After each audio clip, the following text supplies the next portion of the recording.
What's going on, everybody? Welcome to another episode of Culture 316. I am one of your hosts, Jordan Nahisi. And Edge's Throat Goat Mo, what is up, people? So, first and foremost, thank you guys so much for tuning into episode 11. This is Culture Goes Extreme, and it's going to be extreme in more ways than one. But before we get into this episode, definitely want to encourage everyone to like, comment, subscribe. If you're listening on Apple Podcast or whatever platform you're listening to, please rate us a 5 stars. If you're on YouTube, be sure to like, comment, and subscribe and share the channel. Once again, we cannot do this show without you guys. We've been growing and it's all because of you guys. So we just say thank you, thank you, thank you, thank you. Another thing that we wanted to kind of touch on briefly before we got into the show, rest in peace to Antonio Inoki, a pioneer of Japanese professional wrestling. Without him, there was no New Japan Pro Wrestling, and he has done so many iconic things throughout the years for the pro wrestling world. And we just wanted to send uh, our well wishes, our love, prayers, and condolences to his family, as well as to the Japanese wrestling world for losing an icon such as this. But we're not going to waste any more time, and we're going to get into our first topic, which has been uh, the I guess the hottest topic of the week: Sammy Guevara versus Andrade. So I'm going to give you guys a little breakdown. So this past week, Sammy Guevara and Andrade engaged in a war of words online. It started that Andrade was in an interview, and he kind of talked about a backstage confrontation that he had with Sammy Guevara. After a match that they had, Sammy Guevara complained to him saying that he hit him too hard. Andrade's response was that we're wrestlers, and if I'm hitting you hard, you hit me hard back. Like Sheamus is a hard hitter. John Cena didn't even complain when I was in the ring with him. So if you believe that I hit too hard, then just hit me hard back. And that was kind of the extent of what he said in the interview. Sammy Guevara responded with this tweet: "You are a jobber, a favor hire. Be grateful, bitch." And then Andrade said the following: "I said it to your face. If you had a problem with me and you said nothing, I won't beat your ass." This is the tweet that they're saying: "Because I'm a professional. Don't be scared. When I say something, I name names and I'm not scared to get fired. Hashtag Sammy." After this tweet was put out, Sammy responded with a slew of tweets, one of them telling Andrade to F off and go to WWE already. In response to that, TMZ Sports reported that last night at the Wednesday Dynamite tapings in Washington, D.C., Sammy and Andrade had a backstage altercation where Sammy pushed Andrade and threw several punches, with Andrade responding with a push of his own and some punches. It was reported, or it is alleged, that that Sammy threw the first punch. However, Andrade was sent home, and Sammy obviously was the main event. And Sammy even actually picked up the win with Jericho um, as they were facing Daniel Bryan and Daniel Garcia, Bryan Danielson and Daniel Garcia. So I asked Mo before, or Mo asked me before I could go off on this first. So before I alley oop this to her, I would like to go off. There was This will be something good. on Instagram that said, and I agree, you have a 3 conflict limit. You have a 3 beef limit until I think that you are the problem. And that's kind of where Sammy Guevara is right now. Sammy Guevara in the past 90 days has had more physical backstage altercations than CM Punk did in the past 10 years, than the Young Bucks did in the past 20 years.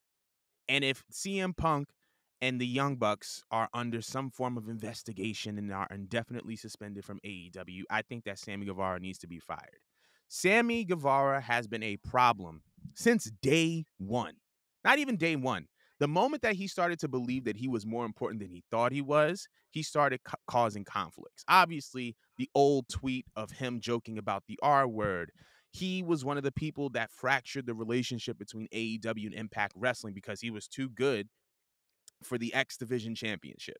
He also has incited Eddie Kingston to have a backstage altercation with him, and now we have this backstage altercation with Andrade. The reason why I have an issue with this is because I feel like Sammy Guevara only rears his face or his behind when there are conflicts where there is a lot to be left to the imagination, where we don't have all the information, where he can kind of hide in a way. And he likes to do this thing where he kind of throws stones and then hides his hand. He even put out a tweet that said that wrestling is so much drama. And it's like, bro, you are the drama. Like, you're the drama. You're the one that's causing all this conflict. And I just think that at this point, not only are we dealing with a problematic talent, we're dealing with an abusive person. Point blank, period. Now, Ty Conti wanted to laugh. I'm like, sis, it's funny that you're laughing at the wrestling world the way that we were laughing at your first marriage. But I think that it's very, very important to note that if you are dealing with an abusive person, then you're next, sis. Oh, you didn't know? Abusive people show behaviors in all aspects of their life. And you're in the little honeymoon phase now because y'all just got married. Y'all make out on TV every week. And you went from being possibly the next TBS champion to being satisfied with being Sammy Guevara's version of Shakira. But lo and behold, you are putting yourself in a position where you're possibly going to be in your second failed marriage because you're dealing with someone who you're dealing with someone who's abusive. And I think that that's laughable of you. You think that you're safe and you want to laugh at everybody else. And that's okay. That's okay. Now back to Sammy Guevara. Back to Sammy Guevara, bro. You're the problem. And I'm tired of this whole narrative that, oh, Sammy Guevara's a kid. Sammy, you're a grown man. You're 29 years old. You're older than me.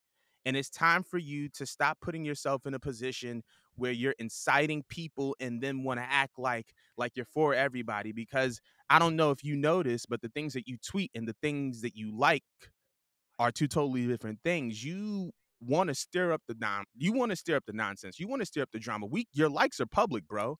We see when people are talking bad about Eddie Kingston and people are talking bad about Andrade and you want to like the tweet. But when you tweet out, oh, we're all about positivity and inclusion and we're drama free. Nah, dog. Like and to be honest, to be honest and to be very, very fair, like this is just like only ruining your reputation. Like you think WWE is gonna want to pick you up, bro? You did a Spanish Fly yesterday, and nobody even batted an eye. You don't move people anymore, bro. You got 3 TNT championship reigns. Cody damn near handed you the torch, and you did nothing with it. It took you 3 championship reigns, all of which are forgettable. You have to stand next to Jericho twice. Nobody cares about that. You have caused more problems than you have caused.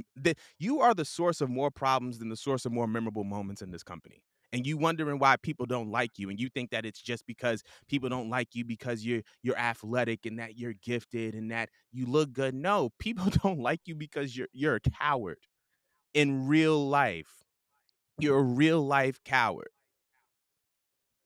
So I personally believe that Andrade is going to go to WWE. Good for him. He deserves to be treated better. He used to be. And one more thing. How are you going to sit up here and talk about? How are you going to sit up here and talk about somebody being a favor hire when one of your two most memorable moments in this company was giving your best friend a contract who's done nothing but been a mainstay on Dark? Fuego del Sol? What has he done? Wasn't he a favor hire? Didn't you put him on? But you want to say that Andrade is the favorite hire? He's done more in this industry than you. Before he married Charlotte, he was an NXT champion. Before he married Charlotte, he had memorable matches before he was engaged to Charlotte. So I have a very, very hard time trying to figure out where this favor hire thing comes from because he's been better than you. And he's done more than Period. you. He's done more. Period. Before he even got to WWE, he was one of the first IWGP Intercontinental Champions of all time. He was one of the first, I think, CMLL or AAA champions. He was one of the most prestigious in that. He was a part of Los Ingobernables. That was a memorable faction. He's done more than you. You're the favor hire. You were a baby when you came into this company, and you got off of Cody's back. And had Cody known what you was about to do, he probably wouldn't have hired you.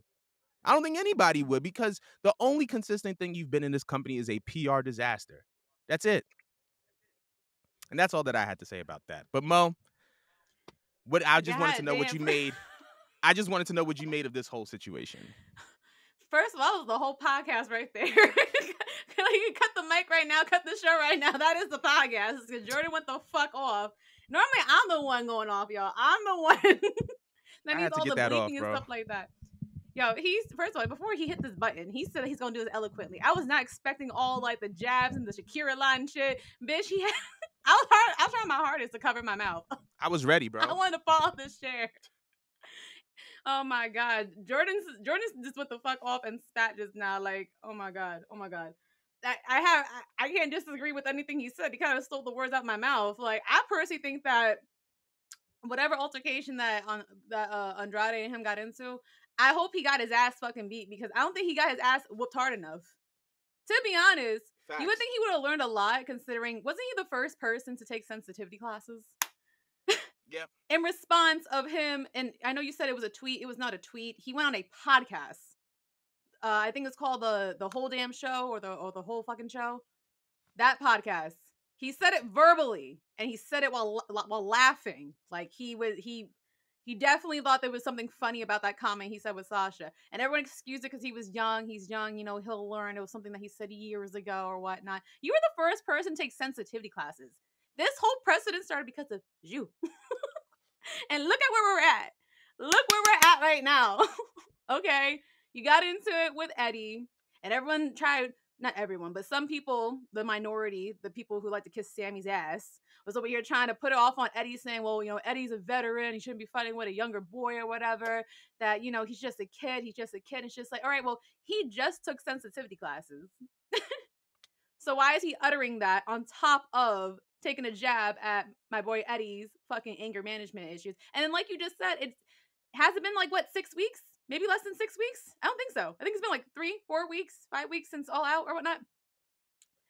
This motherfucker wants to come for Andrade of all people? Of all, who has had an issue with Andrade? Who? Nobody. In all his time of him being a veteran? Nobody. Like, you have to sit here and like question. You have to question, like, at some point, like, all right, these people who are non-problematic, they're never in the blogs or the news for anything other than their wrestling and the work they put into the ring. That's all they're ever in. They're in the ring for. I mean, Eddie, yeah, he does have beef with people, as far as I know.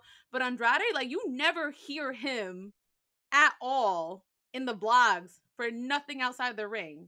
That means that Sammy's going around provoking people, and he's causing like a bad just energy and a bad report in the locker room. And I don't know what is it about him that Tony Khan likes so much that he wants to give him passes. Because to be perfectly honest, keep going. I'm gonna say what I have to say after you. Oh, okay. I thought my mic was going out because I'd be going off, child. But like, I don't know what it is about Sammy that's keeping him anchored. Because me personally, after that whole Sasha thing, I would have been cut him. Because I think if you did the math, he might have been, I don't know, 21 or 24 years old. Listen, like, I think everyone by at least middle school or high school knows damn well what that word means, what it does. And I couldn't keep somebody around the locker room that has publicly said that and said it in a joking way, knowing that I have a whole division of women. Like, that would make me feel so uncomfortable working in the back, knowing that someone jokes around about the R word. What if I've been R worded before or sexually assaulted? Most women have been sexually assaulted. That does not make me feel comfortable that, let's just say hypothetically, I was being in the back of the locker room. God bless you, by the way. Thank you. If I was in the locker room, let's just say that one of the other wrestlers took it upon themselves to do something to me, and Sammy probably might just cackle at it. If he was he's one of my witnesses, he probably would just cackle at it and not do a damn thing. Like, that would not make me feel comfortable having him around. So he would have been cut early because that put a stain on AEW immediately. So I don't know what it is about him, because the only thing I could really say that is like good about Sammy is that he has put on some good matches. The only like memorable moments for me that came out of it was in the beginning with Darby Allin. He had like a white hot match, and maybe like that spot that was viral early on the year with the RKO spot. That's about it.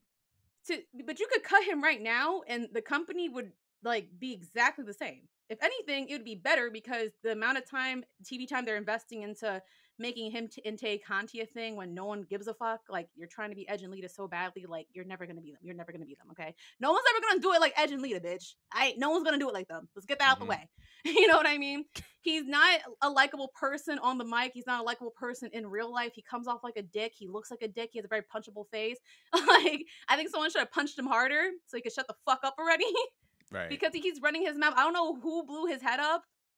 I don't. But I just think that he needs to be cut. Like, he needs to be cut. This is like you just said, it's been like 3 strikes right about now. You know, like She out. between the Sasha thing being this has nothing to do with wrestling, but I mean, it's embarrassing that you proposed to your girlfriend in the middle of the ring just to cheat on her with Tay Conti. You know, like then they're trying to like make light of a situation by putting them on screen for us to see. We don't want to see them. You know, they have go away heat, not good heat, bros. Like get away, get off my television. Like give Like someone dip. else this fucking spot. And then you're over here starting it with freaking Eddie and freaking Andrade of all people. Like telling someone to go back to WWE, that's your best response, bro. Right. Like, you know, why don't you just stop wrestling? Why don't you just stop wrestling? Because Go and tell. honestly, you're not Keep rememberable going. for your one job. What? No, go I ahead, say go keep ahead. going. Because Um, you've been white hot the entire time. I telling somebody to go back to the company that hasn't had a physical backstage altercation and God knows when isn't exactly the biggest insult. So that's number one. Number two, this is something that I picked up on as you were talking about it. Sammy has incited things with Andrade and Eddie Kingston, both brown people who are more over than Ooh, Sammy. ooh, I wonder why they're Oh, over. let's talk about it. Because Eddie has had no titles. And I find this very, very interesting that this altercation happens after Chris Jericho goes on the podcast and says that Eddie Kingston is like Randy Orton in the sense that he doesn't know how good he is. Bro, your big homie is bigging up Eddie more than he's bigging up you. That's a tough look. And I And think Eddie didn't need anyone to push him. He and just Eddie came didn't in need just anyone being to put Eddie. right. But I think that is just interesting that the trend, because I've never heard him pick a fight with anybody on his level or anybody that was like I just haven't heard about Sammy picking an altercation with other people besides brown people who seem to be more popular than him. That's that You're sounds right like though. jealousy.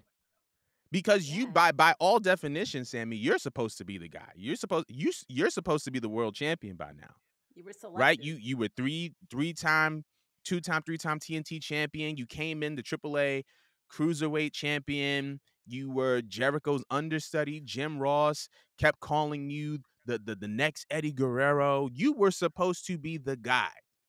You got You introduced were as a supposed Spanish god. right. You were Spanish God, right? You were supposed to be him. You were supposed to be Joel Embiid, him Hortons, all that. But you're not. And it was all these other people, whether it was Eddie Kingston coming in or Andrade coming in, and they have more popularity than you did. I just find that interesting. I listen. We could talk about this all day, but we're Oh, gonna move. again, this could be the whole goddamn This could be show the right here. whole show, but we got more important things to talk about.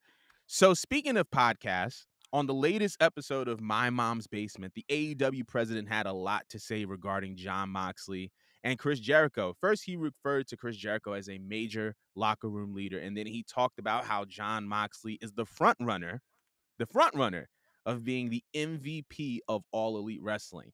So we kind of talked about these things on the show before, but I kind of wanted to know your take on what does this mean for the leverage of the Elite going into like essentially a contract year, and while they're both indefinitely, while pretty much like they're all kind of going under this indefinite suspension. I just love this shift because these are the best two people. These Mm-hmm. are like the best two possible faces you that should honestly, if you think about it, they should have been in these positions to begin with. They should have probably, if you're gonna choose wrestlers to be, you know, EVPs or you know, where executive producers or whatnot, these were your best possible people to choose Mm-hmm. from the jump. Considering, like we said about Chris Jericho and other like podcasts is podcast is our podcast, duh. But just considering that Chris Jericho is such like a seasoned veteran, as I mentioned prior, that he just has experience like across all boards, all types of people, all types of situations, stuff like that. And while he is controversial for mainly political stuff, for the most part, he is like the perfect guy to be the face of your company. Right. And he really has been causing problems in relations to other people, or the way he just makes the company look. He really hasn't done anything bad. You know, if anything, he's been uplifting people, Mm-hmm. and him and John Moxley have been excellent people to fall back on when things have been going left and right. Like anytime there's been a problem, there has to be like a last minute change. These have been like the guys that literally have been like their strongest soldiers through the Mhm. weather. So I love that and I love this shift. And I'm happy that, like Tony Khan is selecting people who are more um mature and want to put the business and the whole everyone winning, not just themselves. They want to see the whole business like win, Mhm. in these seats because they deserve it. They really They do. do, especially after the circus that we witnessed a couple weeks ago. So good on them and good for Mox. And I just love this for Mox because just like I don't think people really saw how much potential this man had in WWE because the way he was booked to be like just like a lunatic and a joke or whatnot. He was basically like always tertiary to Roman and Seth Seth. Rollins. So I love the fact that ever since he's been here from day one, it's just been like just a rise, man. Just him in his career and the way that people look at him and respect him. Like I love this so much for Mox because he deserves it more than anyone. Like hasn't been causing no problems, been putting on good matches, committing to all his bookings, you know what I mean? Making everyone look good, like it's kind of weird, but it kind of feels like that altercation was meant to happen. That everything that happened during the media scrum was kind of just meant to happen because Mhm. the company could literally only go up from here with these type of faces. So I hope that, just kind of going back to the Sammy thing, if they get rid of him too, can you imagine how much further we could get if we have another person his place? You know what I Mhm. mean? Just like get rid of all the bad seeds already and then start recognizing like the gems you have everywhere Mm. and put those people on the pedestal. They deserve it. Mhm. That's how I feel. How about you? Number one, I agree with you. Also, for starters, I just got to update that saying that AEW stars Julia Hart and Lee Johnson are getting married. So congrats to them. But now moving on from Oh, that, congrats. That's cute. Okay, go on. moving on from that, I would say this is number one. This is great for John and Chris. I think that it's a very, very interesting thing that like everybody likes to complain about the ex WWE guys. But it seems like right now the WWE guys are kind of running the industry, if I'm not mistaken. Between WWE and AEW, WWE, Roman and Seth are kind of running things, and then John is essentially one of the faces of AEW. It's interesting that it's the Shield that's running the industry. I think that's pretty cool. Yeah, I was about to But say that. The I, era of the shield. it's the era of the Shield. This is what they were talking about. I think that to kind of go off of what you're saying, I really, really love this for John Moxley because I think that ever since the Shield split, um, Dean Ambrose, John Moxley's kind of been seen as the third most important. I think it was like Roman and Seth, or then Seth and Roman, and then John. But I feel like this kind of era kind of puts John in a league of his own and shows that he's just as much of a leader and just as much of a credible talent as Seth and Roman. Even though he's doing it in another company and in another way, I think that it's showing how valuable he is as a talent and as a professional. And nobody's had anything bad to say about John. Like we get on like a Sammy and we get on other guys for allegations and stuff like that. But let's not forget that Mox had his own set of demons that he battled through and he conquered on his own and he came back better than ever. He could have been in a position where that habit could have affected other people in the company. It's easy to get into a backstage altercation when you're drunk. You know what I'm Yeah. saying? But he never Ooh, let he's at that his leak worst. into his work. And that shows how much of a man he is. And I salute John for that. So I love the fact that he's being considered as an MVP for this company. I love the fact that Chris Jericho is being considered as a locker room leader. Not that anybody needed to know. He's the GOAT. Like he's one of the, in my opinion, he's one of the best wrestlers of all time. And he's been on every ship, either as it was ascending or as it was descending. And I think Yeah, that AEW could not had like taken off without Chris Jericho. I it don't care couldn't what have. nobody It says. couldn't. It couldn't have taken off without Chris Jericho. And I honestly believe that he's going to continue to be a valuable asset moving forward. However, I think that this was more. I don't want to say a dig on the elite, but I think that this is a very, very telling thing about the elite because I feel like Tony Khan is essentially doing this for multiple reasons. One, to uplift the talent that he has. and to assign the company new faces. Number two, I think it's to tarnish the brand of the elite as far as Kenny Omega, the Young Bucks. Reason being is because I believe number one, AEW is going into a contract year. They have an extension with Warner to the end of 2023. And I think that the Young Bucks like picked up like another year on their contract, so they haven't gotten an extension, which means that probably into 2023, early 2024, we're going to be hearing the Young Bucks as a name that's going to be a free agent, and they can very well go to WWE. I don't know about Kenny Omega's contract status, but they can very well go to WWE. And I think that this is a very, very intentional thing that Tony Khan is doing to kind of tarnish their name a little bit. Uh, I ain't mad at so it. that when they hit free agency, they don't get the bag that they were going to get in 2019, where they were either going to start their own wrestling company or go to WWE. So I think that that's Good. another thing as well. I think that uh I think that Tony is kind of in a crisis, not a crisis, but a crisis prevention mode, if you will, because like I said, Warner has a contract with AEW until the end of 2023, right? And so that means that I think that around the middle of 2023 or even the end of 2023, we're going to hear about a contract extension. And what Tony Khan does now is going to directly affect how much money they get going forward. Like, mind you, they got a contract extension like 6 to 9 months after they started on TNT. So Warner was very, very big on AEW. But when you see guys face allegations, when you hear backstage reports, those things can get in the way of potentially getting more money. And I think that Tony Khan is just like, you know what, we're going to do a 180 and we're going to give these guys the ball because it's a contract year. And, when it's time to get more money, you put the ball in the hands of your best players. And I think that when it comes to AEW, their best players are Chris Jericho and Jon Moxley. What were you going to say? No, I was just thinking about it. Like, he was like in the beginning, Tony Khan, he was just signing everybody left and right. I don't think he ever took stuff like this into consideration. Mm, So to see it go so far as like the people that are supposed to be your pillars to your company or your executives doing what they're doing, you know what I mean? And stuff like this happening, like they're even willing to embarrass you.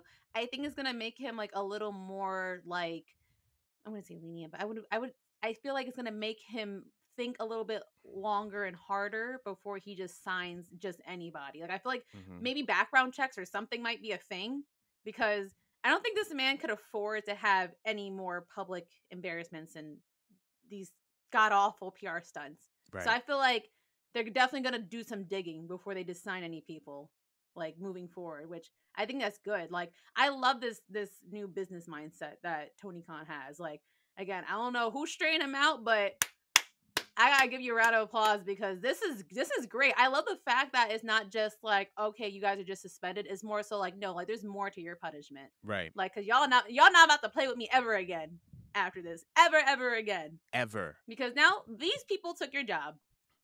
These people, my strongest soldiers, the people I slept on, are taking your jobs, and you're not coming back to the same bag. Right. At all. Like At all. at Y'all all. Like y'all you know about how to much I gotta hurt their pride and ego. I know, yeah, Like for sure. does And and they it? these That's just a crazy move. Go ahead. these cats is about to be regulars on Dark. Like I said it before, I'm gonna keep saying it. They about to be the best tag team and the best trio on Dark and nothing more. But moving on.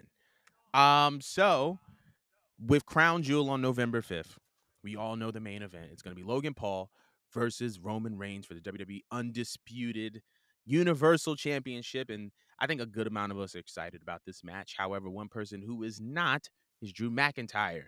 I believe it was in a podcast or an article where he said that he doesn't believe that Logan Paul should be getting a championship match. He says that he deserves a spot in WWE, but that he does not deserve a championship match. And I'm paraphrasing, so if I'm wrong, my bad.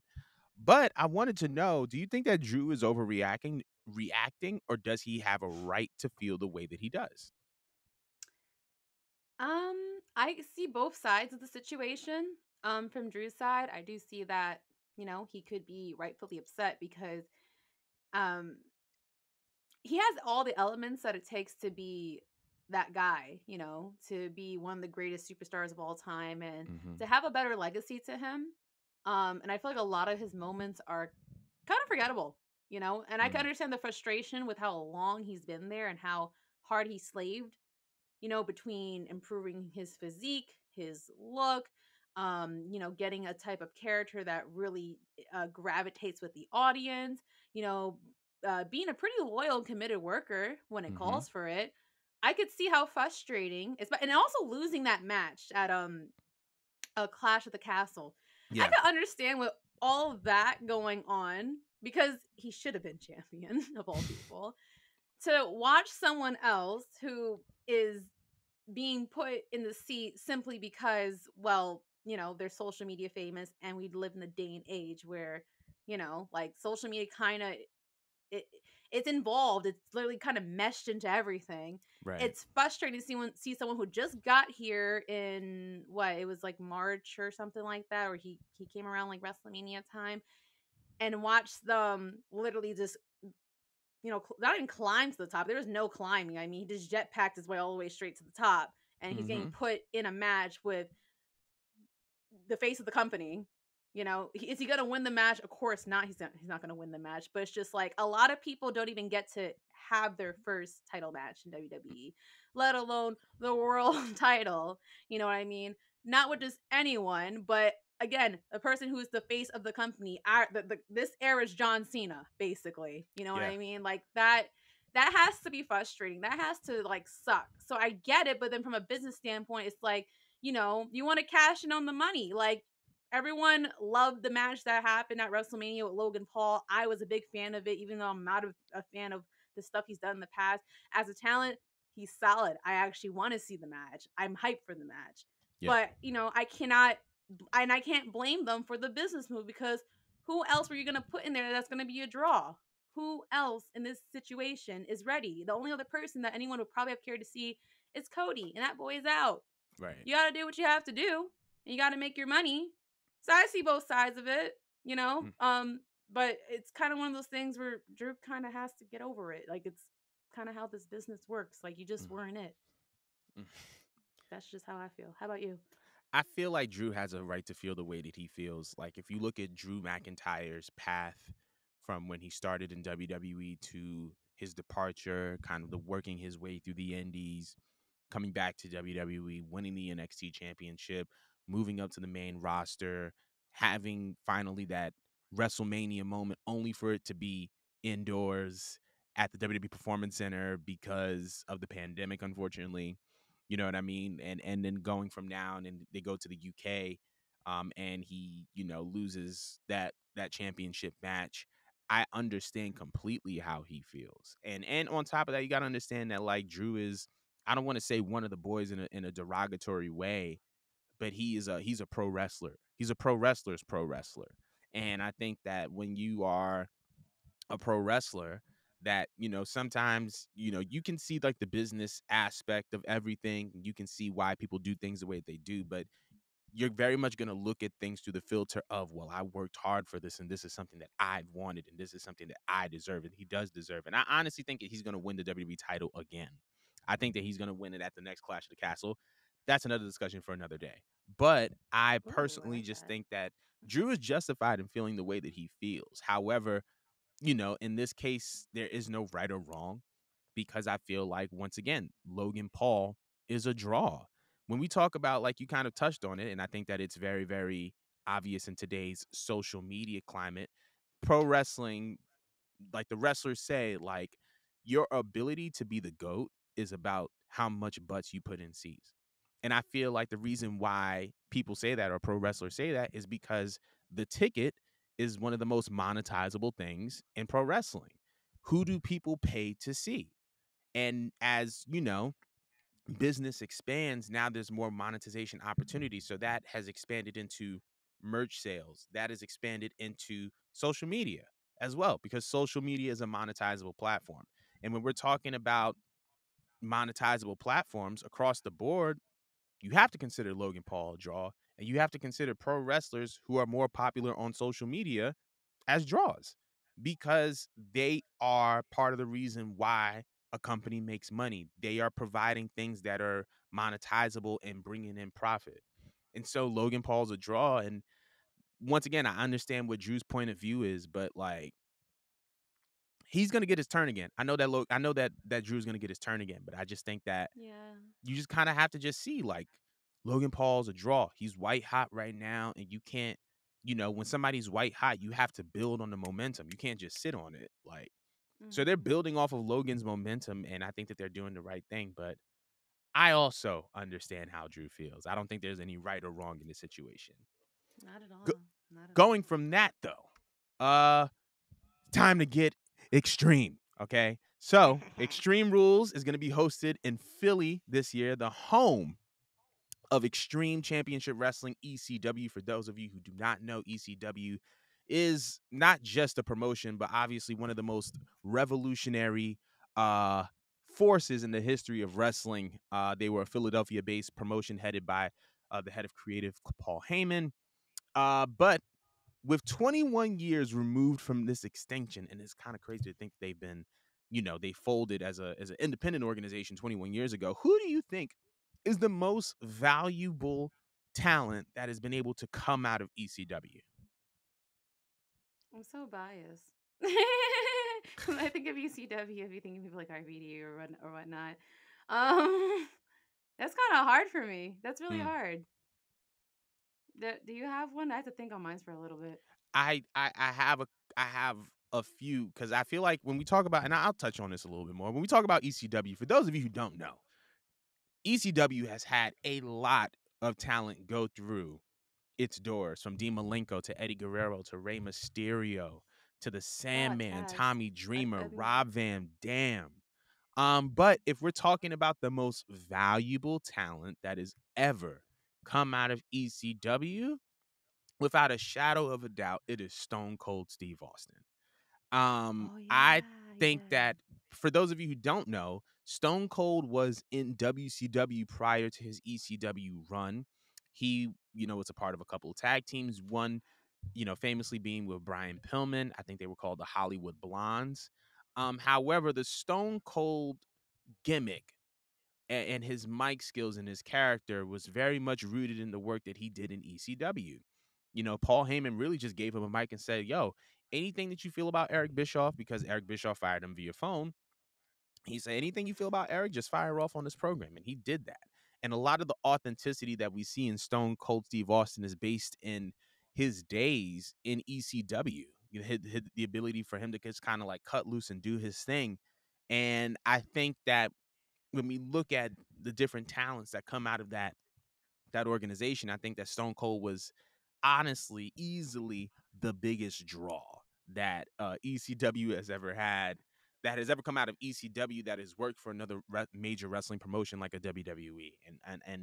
And you, there are so many different influential talents that have come out of there, but I just think that when it comes to the biggest and the most valuable, definitely Stone Cold. Want to know Can't your argue with opinion? that one.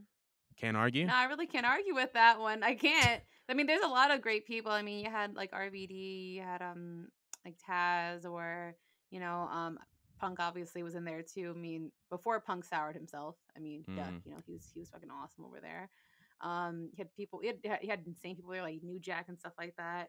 There's a lot. There was a lot. There was a lot. Was Mick Foley in Foley wasn't ECW? there. Foley Yeah. was in ECW. Yeah, like you have a lot of legends in there, man. But if I did have to like give the crown to someone, I mean, yeah, like Stone Cold. I mean, he's only been there for a short amount of time, and look at his impact, man. Mm. Just one of the biggest fucking icons in the industry. So I can't even argue with that take you just gave. Say less. Then we're moving on. Um, so if while we're on the topic of ECW, we really can't talk about the promotion without its leader, its fearless leader, the CEO, the founder, the head of creative, Paul Heyman. And WWE announced earlier this year that they will be hosting WrestleMania, I believe 39 in Philadelphia. As that season rolls around, do you think that Paul Heyman should be inducted into the WWE Hall of Fame when WrestleMania heads to Philadelphia? And who should induct him?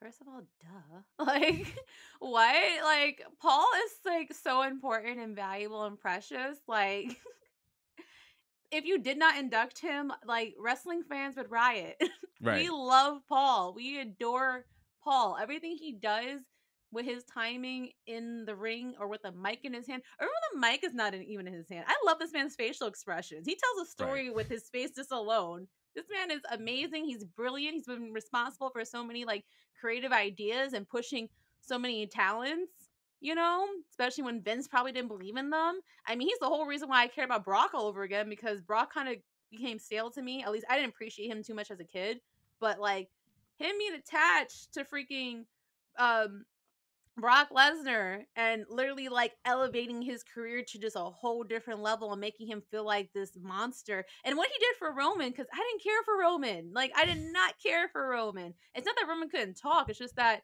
he just needed someone to just kind of, you know, give him that little bit of credibility that we're looking for because he had everything else that a wrestler needed. And Paul just with the way he articulates his thoughts, his body language, his facial expression, the way he was praising Roman like he was a god, and just like the whole side bitch angle he had between Rock Brock and and him. Roman. That like he's just iconic. He knows how to make someone look like $1 million without even trying. Like Mm. he is an oh god, he's just I could talk about Paul all day. He's just I love him. He's great.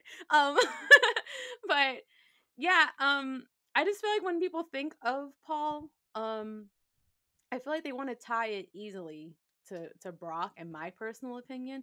Mm. Could you put someone like Vince McMahon to induct him, I guess? But I feel like Brock just because like he was there for such a big portion of his career. Like he Mm-hmm. was kind of a whole reason why his career was like revitalized. You know what I mean? I don't think anyone would have taken Brock seriously because he had all the elements there. He just wasn't a very good talker, especially with him having this high pitched voice and this very intimidating look and body and height and size. Mm-hmm. Like what he did for Brock is just like insane. So I think that it would be heartwarming for me as a fan to watch Brock just because like he kind of made his career like I it's kind of hard seeing those two apart from each other sometimes. I, That's de- I just me. I feel No that one's for gonna agree sure. with my take because it's easy, but what do you think, Jordan? I think number one, the answer is absolutely yes. He should be inducted into the WWE Hall of Fame. Paul Heyman is probably one of the only people in wrestling that has multiple Hall of Fame careers in one big career. We can take what he did in ECW alone, that's Hall of Fame worthy. We can take his first run with Brock, that's Hall of Fame worthy. We can take his work of head of creative of SmackDown, that's Hall of Fame worthy. Because the reason why we cared about Eddie Guerrero, you know, I don't want to say his name, but I'm going to say it. Chris Benoit, Edge, Rey Mysterio, Kurt Angle, is because of Paul Heyman's creative efforts. Him creating the SmackDown 6 elevated SmackDown to be the number one show in WWE when it wasn't supposed to be. And it also elevated the careers of 6 Hall of Fame caliber talents. I'm saying Hall of Fame caliber because Chris Benoit is not going to WWE, and rightfully so. WWE Hall of Fame, and rightfully so. I Um, believe in Chris Benoit. huh? I said I believe in Chris Benoit. I mean, I don't think he should be in the Hall of Fame, but I mean, Yeah, I like Chris Benoit. but But yeah, go on. as a talent, yes. Person, but Yeah, I get it. I get um, it. but from there, then we could talk about Brock coming back. We can talk about his run with CM Punk was legendary.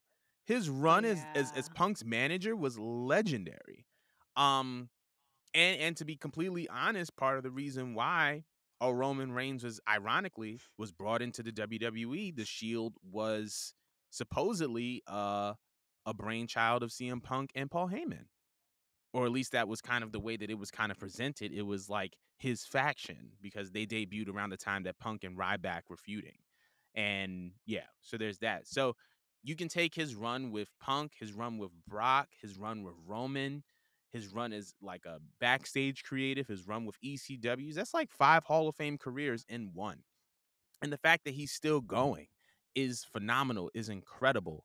And I just think that he should definitely 100% be inducted into the WWE Hall of Fame because he has had a Hall of Fame worthy career. And on top of that, I feel like the person that should induct him, who? I'm gonna go with a different answer. The Okay. Dudleys.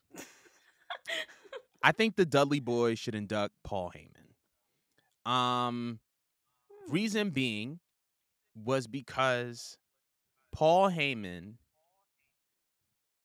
I feel like one of Paul Heyman's crowning achievements was the creating of ECW. I believe that the best tag team that came from that was the Dudley Boys. And the Dudley Boys ended up being one of the most decorated tag teams of all time.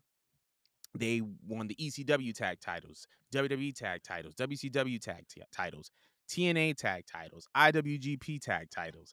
They are arguably one of the greatest tag teams of all time. And they're also very, very articulate and knowledgeable about the business. And I feel like we don't know where Brock stands with WWE right now. And I think that Roman would be another great choice to induct Paul. But if I think about Paul Heyman, there's just something about that ECW family that he built that's just very, very distinct to everything else that he did. And I think that the Dudleys should induct him. That's just my personal opinion. That would be so heartwarming, actually. I would like Yeah. that. I That's think not a that'll bad be mad. answer either. I think that'll be mad cute. But Hmm. moving on, because it's time for our Extreme Rules predictions. So there's 6 matches, and I have to add, one of the things that have been a staggering improvement from Vince McMahon's creative run is that the limited matches in pay-per-views, great, makes everything feel important, makes everything stand out. And in this particular Extreme Rules event, there's a stipulation to every match. To every match, there's some form of extreme stipulation, and also the rumored return of one Bray Wyatt. I think that this card is perfect for this because it doesn't, you know, there aren't any US championship or IC championship matches, no heavyweight title fights. So I feel like a Bray Wyatt return would contrast and complement this perfectly. But lo and behold, we're going to get started on this with the first match that has been advertised. Liv Morgan versus Ronda Rousey for the SmackDown Women's Championship in an Extreme Rules match. Who do you have? I feel like while they've been trying to establish Liv and they've been doing a good job with establishing her, I feel like they really want to somehow get Shayna involved. Don't know why. I feel like Hmm. they're trying to push over to that dream match that everyone's been wanting between Shayna and Ronda. So I feel like Shayna may help Ronda to win, or maybe there might be an interference considering she still hates Liv's guts, Hmm. and Ronda kind of has been on unhinged, like she literally has been like kind of going a little bit psycho considering that she lost her belt and like that's all she cares about at the moment. Hmm. So I do feel like I'm going to see an interference, and I do feel like um Ronda's definitely going to win. And I also feel like it's been long enough that Liv had the belt. I'm a little bit bored of her at the moment, so that's just me. What do you think? I agree with you. I think that Ronda is going to win the belt. I believe that the victory in all of this is Liv Morgan being built up to be a solid, versatile character in the sense that you can take Liv seriously, more seriously now. I feel like, previously she was just seen as this happy-go-lucky women's wrestler, and I love Liv. I love Liv's presentation. I love her work. Um, but I feel like that's the victory in all this for Liv is the fact that she's, Hunter proved that she can take it there. You know what I'm saying? And to me, I think that that's the victory in all this because I feel like now, even if she loses the belt, now we could find a way to put her back into that championship feud or possibly teaming up with somebody else and going after the tag titles or whatever may have you. I do believe that there is going to be a Shayna interference because I believe that starting now, we're going to get a build up to Shayna versus Ronda. I think that Shayna is going to come alongside Ronda as the enforcer, and then Shayna's going to turn on Ronda, and then we're going to get a Shayna Ronda at WrestleMania for the SmackDown Women's title, where I believe that Shayna is going to win because I believe that Shayna is criminally or was criminally underutilized under Vince. So Mhm. that's my take. I think that Shayna is going to win. I mean not Shayna. Ronda is gonna win that title. Shayna should win at Shayna some should point. win. Shayna should be the champ Yeah. right now, but that's another discussion for another day. So, next match, we have Matt Riddle versus Seth freaking Rollins in a fight pit match with Daniel Cormier as the special guest referee. Who do you got? I think Matt Riddle got this one because I mean we had the heel one last time. Mm-hmm. Um, and I think it made the fans feel a little bit of sympathy for Matt, but I feel like considering the setting that's going on, it'd be a little disrespectful if he lost again, considering he's the professional fighter over here. Right. So I feel like this feud's gonna Right. close off with a babyface victory to, put this Hmm. whole storyline to an end. Even though I wouldn't complain if I saw Matt Riddle lose again. I love Seth Rollins. He's been doing great in this role. How about you? I I actually think the opposite. I think that Seth freaking Rollins is going to win. I believe that Daniel Cormier is going to help Seth Rollins win. I believe reason being is because for those of you who don't know, the fight pit, the first match in the fight pit was Timothy Thatcher versus Matt Riddle in NXT. And so I think Matt Riddle won there, if I'm not mistaken. Um, but Daniel Cormier is a known Seth Rollins fan. Um, Reports have been kind of coming out saying that it was actually Daniel Cormier, uh, Seth Rollins, who actually reached out to Daniel to participate in this. And Daniel has also been very much interested in a WWE run. And so I wouldn't be surprised to see Daniel Cormier help Seth get the victory, as well as kind of be an enforcer or a manager alongside Seth. I think that would be a good little fit for him and a good little segue into a WWE run, possibly. Also, something else to consider is that Seth Rollins, the following night, has a match with Bobby Lashley for the United States Championship in Brooklyn at the Barclays Center. I believe what's going to happen is that Seth is going to win this match against Riddle. Seth is going to go on, win the U.S. title, and then Matt is going to challenge Seth for the U.S. title and then win it off of him. That's just my honest prediction, but I do think that Seth is going to win. Now, going from that, You kind of cut out on my end hearing the Bobby part. You said oh, something about Bobby, and then oh you yeah, blurred out. Seth It is kind of facing fell Bobby the silent. next night in Brooklyn for the U.S. title. Okay, So I okay, think that okay. Seth is going to win, use that momentum to win the U.S. title off of Bobby, and then from there, Matt is going to challenge Seth again for the U.S. title, and then Matt's going to win again. Ooh, that's actually a more club. That sounds more triple A esque. Yeah, But that's a very Hunter thing to do, I think, in my opinion. sometimes But my brain is like programmed to think the way like how Vince would book this, because he's very A, B, and C. right, Whereas like Hunter always has like a a bunch of story. branches Yeah, going off. It's just to get to the end. So when you break it down that way, I'm like, yeah, it actually makes not just more sense, just for a better story. And right. it still makes both parties look really good and still adds on to Steph's character. So I actually really like that take. But moving on. So moving on, Drew McIntyre versus Karrion Cross in a strap match. Who do you got? They could have went with a better name than a strap match. Well, let me stop. I honestly feel like they're building Karrion Cross up. I don't believe that in this point in time, Drew is supposed to be utilized for anything of importance. Not to say that Drew is not important. He's very important. He's very valuable. It just, in my head, I already made my mind up after he lost that title at Clash of the Castle that if he didn't win shit then, right now, probably for the remainder of 2022, it's just not for you, bro. Right. Um, they're trying very hard to make Karrion Cross look very good. They're still building him up. They're trying to make him as likable or interesting to the audience, and I feel like he needs this win if they Mm-hmm. want to keep establishing him. It's been a very slow burn of a build, and if he lost, it would do no favors to him. So I feel Mm-hmm. like he just has to go over for this particular match. I feel like it's probably not going to be like a clean win. Since Scarlett is there, I'm assuming she better, if she gonna do a fireball again, child, she need to get it together, right?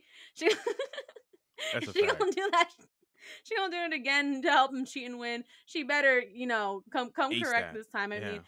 but shout out to her though for the way she saved it, because that's kind of like a veteran move to know, like, all right, I sabotaged it, so let me go with a low blow. And then Right. for Drew, instead of just selling it, even though he knows that that was nowhere near him, it didn't make any sense for him to just take it, So good on them, by the way. Love that. But I think that Karrion Cross has to go over. I agree with you there. I think Karrion Cross is going to go over. They're building Karrion. I feel like losing will help build Drew's character. And for some reason, I kind of feel like a Drew McIntyre heel turn is on the way, just because of how everything has Ooh, been shaping up for him story wise. I with a gimmick also change or no? I don't think we're gonna get a gimmick change. I think he's gonna Oh. lose the sword and just kind of go back to who he was when he was with Dolph as the Hmm. Scottish psychopath. I think that we're gonna see that return, just him being a sadistic guy. I feel like this match is going to be the perfect way to reintroduce Bray Wyatt. I feel like you could easily segue into like Drew is about to win and then lights go out, come back on, and then it's just Bray in the middle of the ring or something like that. All in all, I just feel like this would be a perfect platform for Bray Wyatt and a perfect event for Bray Wyatt to return. I think that he will. I think that the QR codes have been kind of leading up to this. We've been seeing like the little Easter eggs that they've been putting in the Extreme Rules graphics and stuff like that. So I think we're going to see Bray Wyatt come back during this little match. Now, moving on, we got Bianca Belair versus Bayley for the Raw Women's Championship in a ladder Wait, match. Keep going. would Bray align with Karrion Cross? He would be No, on his we own. don't want to do that. We're not going that route. I don't want Bray to be in line with anybody. I feel like Bray should have his own faction, and I feel like the moment that Bray stands next to Karrion, it kind of makes Karrion like the sidekick or the enforcer to Bray. You know what I mean? Like Okay, Cross is very that much makes sense. Yeah, Karrion is a very like a primary character. Like he's a world heavyweight title contender. I feel like if you put him next to Bray, Bray's gonna be the guy that goes after the world title and not that's Karrion. true. That's true. I guess especially after the way his sidekick took over the show last time, maybe Triple H probably wouldn't go with that route. But all Right. right, yeah, moving on. Moving on, we got Bianca Belair versus Bayley for the Raw Women's Championship in a ladder match. Who do you think is gonna come out on top for this one?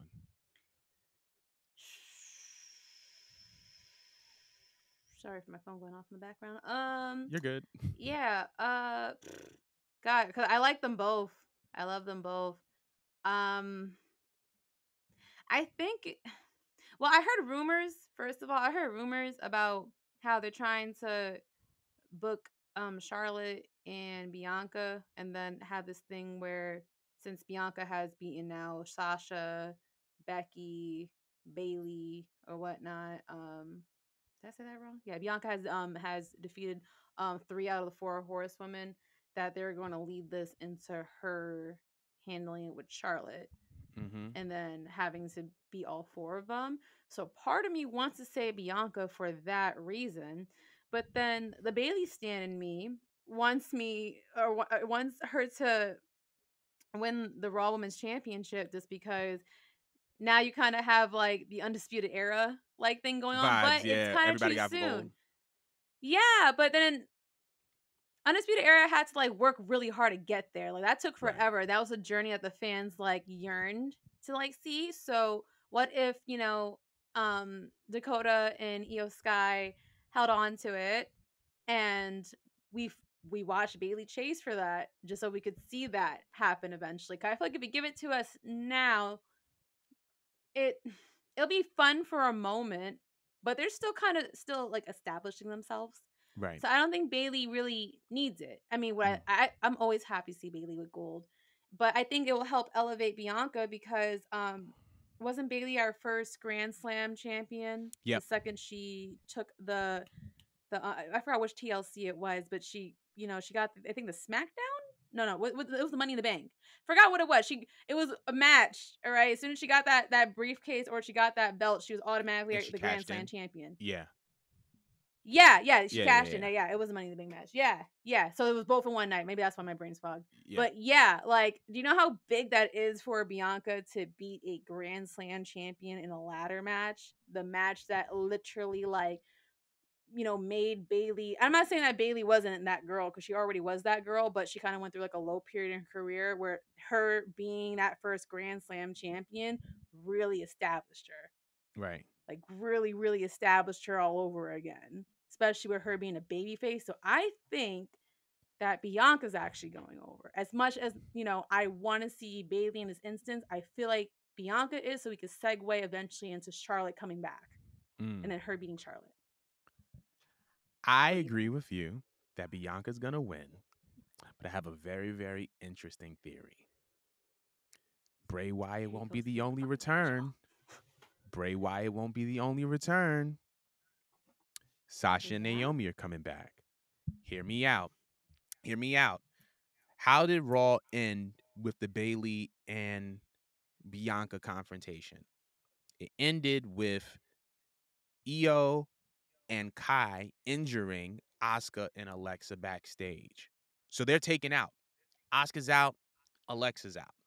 That means, and it's a and the ladder matches are no disqualification, no countouts.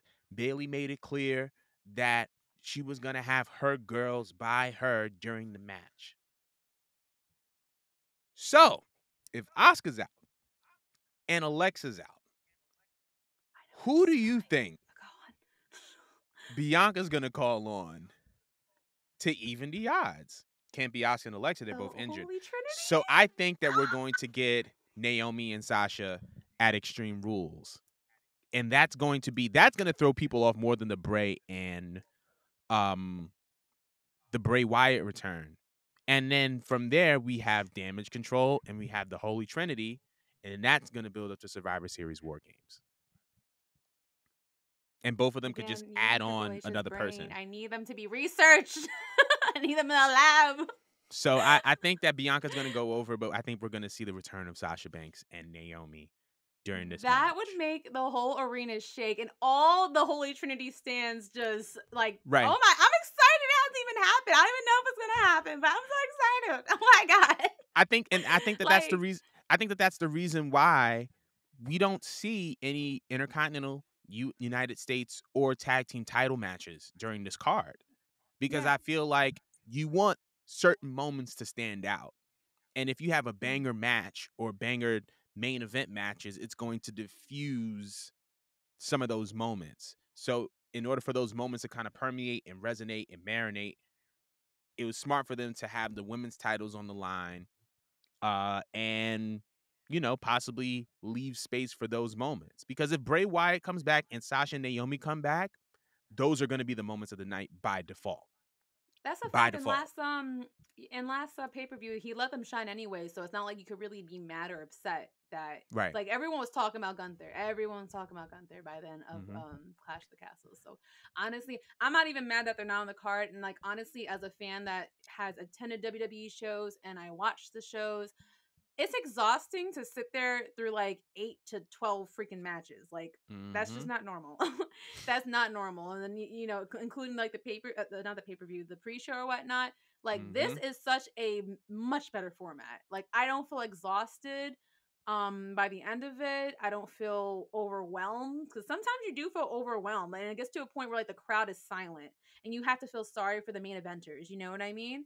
Right. Because they're supposed to be your last thought on the show, and absolutely nothing they're doing is getting a single reaction. This is Right. perfect. It's perfect pacing for the crowd. Everyone gets to, have that high and low and relax and get excited again. I think it's perfect, and it's perfect for the return. So I hope all that happens that you mentioned, because like, this already looks like a stacked card, but it's definitely going to be like a memorable show. It probably is going to blow Grand Slam out the water if you consider Grand Slam to be a pay per view. I do, I do. but yeah, it's definitely going to blow both pay-per-views out the water that they recently had in AEW. So, I mean, while Tony Khan's doing a great job, gotta step your game up, bro, because Hunter, Cause Hunter's on you. Hunter is on yup, you, bro. Hunter's on you, yup, foot brother. is on his neck. On his neck, bro.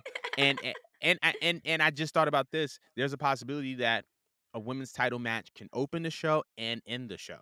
You can have Liv and Ronda to start it off. You can have Bianca and Bailey to close it out. I think that would be a great little thing to do. But Yeah. moving on to Finn Balor versus Mo's ex-husband Edge in an I Quit Oh, here we match. go. Who do you have? Who do you got? I'm gonna go with Finn. I Mm-hmm. have to go with Finn with this Wow. one. Not because we're going through a divorce or whatever, but it's just the fact that you're watching the storylines progress, and it's starting to feel like Edge is not really the main character. I feel like if he did beat Judgment Day, then you're not really establishing Judgment Day anymore, and we're Mm-hmm. trying to make that like the faction of the future. Like that's Yeah. clearly what Triple H wants to do with them. I think we said before how Rhea reminds they're like a faction that it's kind of similar to, not really, but it some people in there reminded Jordan of DX or Mm-hmm. whatnot. I feel like if you have all these important people in this faction and you want to continue to establish this faction and not make it seem like it's only like on life support because of Edge, well, you gotta have them beat the leader and then end it once for all, you know? So just between that and the fact that he's like no longer like really dealing with the Mysterios, that's taken on a life of its own, I Mm-hmm. feel like it's the perfect time to, you know, get rid not really get rid of Edge, but let him just attach himself to a different feud. Maybe Mm-hmm. like not involved in a faction because we already checked off that here. We already checked off factions and the tag team matches, the mixed tag team matches, going for the world title. Think it's about time he goes mid card. I Mm-hmm. don't think anyone could complain with that. Let him go with the mid Right. cards. Let him toss it up with. Actually, I don't know who I want to toss it up with because my dream match was AJ Styles and he got that already. But I'm pretty sure there's a lot of people he could toss it up with. He doesn't really have to win a belt, but I would like to see him win the mid card belt, at least one Mm-hmm. belt before he leaves. I don't think anyone could complain because if you let like a part time, even if he's not really part time, veteran come back and they win the world title, everyone's always crying, saying, "Oh, well, that could have went to somebody." But Right. if he comes back and he wins the mid card title, because he's heavily known, right? He's heavily known for that mid card title. Okay, like him with the IC title, what, bro? Like, I'm just saying, he would have came back and he was going for the mid card title. Well, all you're doing is just elevating that particular division. Even though Hunter has been doing Right. a phenomenal job already, it'd be Absolutely. super dope to just see him just be interjected into that tier and help work with those talents, elevate those talents, maybe bring out some character or some banger matches with them. If he wants to hold the title, he could hold it for a little bit. If Mm-hmm. he wants to go out holding the title and then retiring it or dropping it down to someone the way Becky just gave the title to Asuka, I wouldn't Right. be mad at that either. I feel like that's actually a beautiful fairy tale ending, because Agreed. before he retired, he had to just give away the world heavyweight title, and that broke my heart. So it'd be Mm-hmm. kind of nice to see him go out with the title Yeah. months down from now and then hand it down to whoever he thinks should take the torch. I think that'd be beautiful. What about you? I agree with you on that. I'm as far as the winner of the match, I think it's gonna be Yeah. Finn because they want to solidify Judgment Day as the faction of tomorrow. I think we're gonna see an AJ Styles heel turn in this match.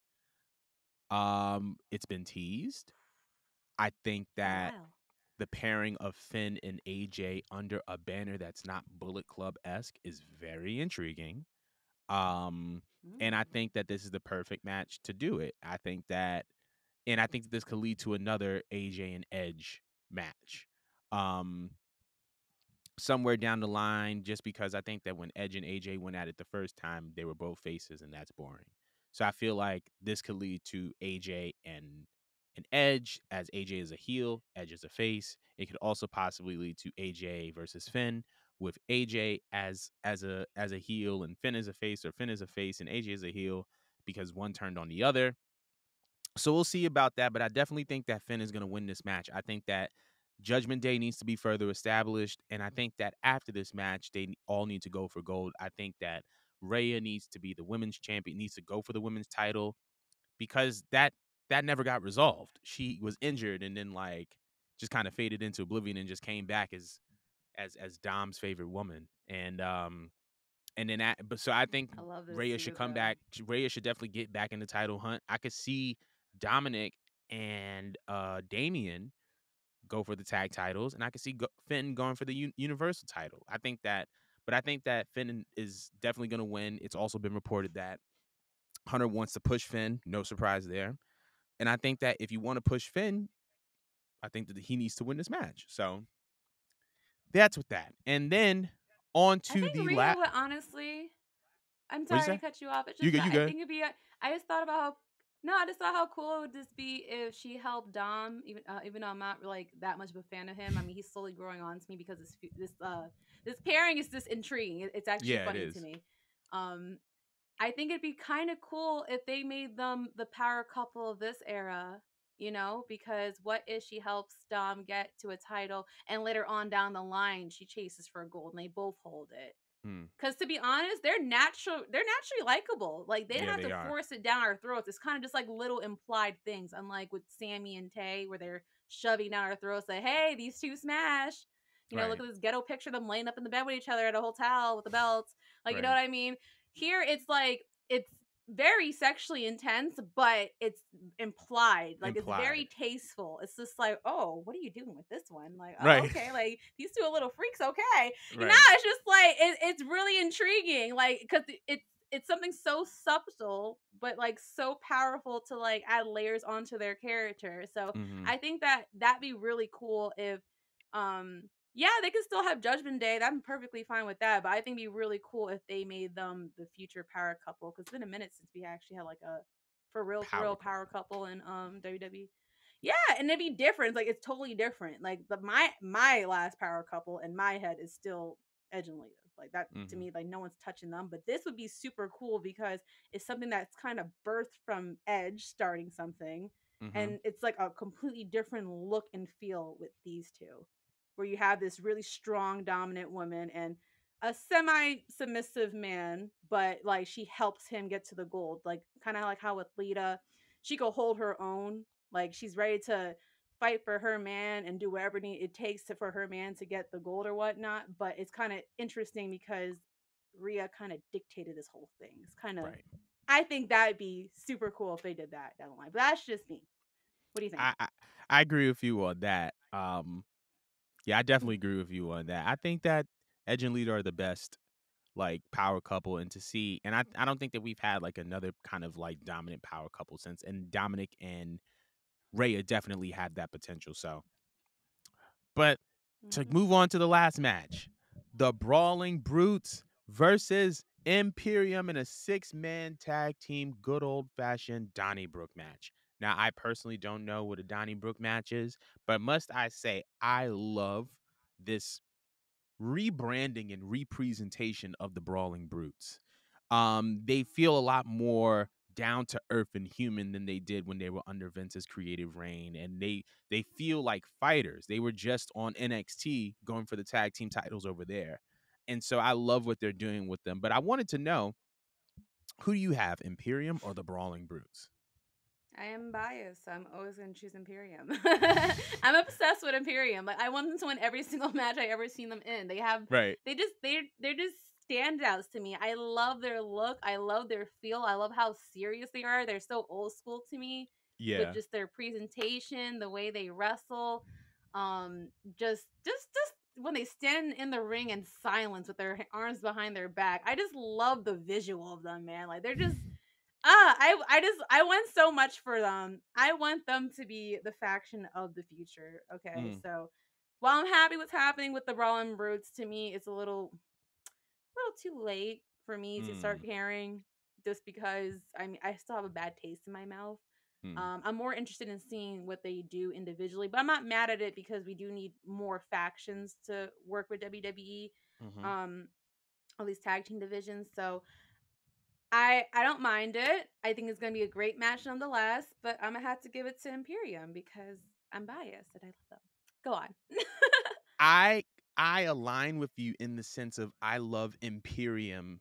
Um, they're just dominant.